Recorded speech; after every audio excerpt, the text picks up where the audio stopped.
Pratikno selaku Menteri Sekretaris Negara mengatakan bahwa Presiden Joko Widodo tidak tahu menau mengenai hengkangnya PKB dari Koalisi Indonesia Maju untuk kemudian bergabung dengan Koalisi Nasdem. Menurut Pratikno, pertemuan Presiden Jokowi dengan Surya Paloh pada Kamis 31 Agustus 2023 kemarin tidak membahas hal tersebut.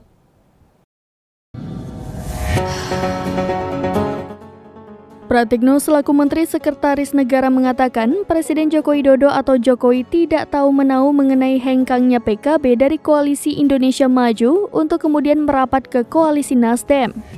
Menurut Pratikno, pertemuan antara Presiden Jokowi dengan Surya Paloh pada Kamis petang kemarin 31 Agustus 2023 tidak membahas hal tersebut.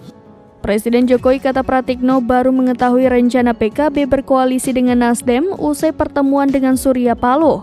Presiden Jokowi, kata Pratikno, baru saja mengetahui soal PKB akan berkoalisi dengan Nasdem dan memasangkan Anies Caimin setelah tiba di Istana Bogor pada Kamis malam. Presiden menurutnya telah mengetahui kabar tersebut setelah membaca koran di Istana Bogor.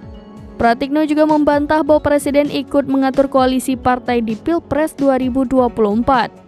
Ia juga menampik bahwa Presiden merestui pasangan Anies Caimin untuk menjegal AHY.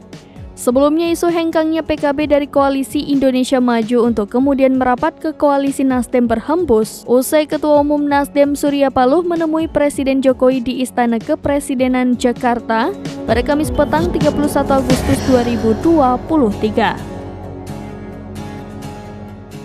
Demikian informasi terkini Syedara Lon. Saksikan terus berita lainnya di kanal YouTube Serambi News, website dan Facebook serambinews.com.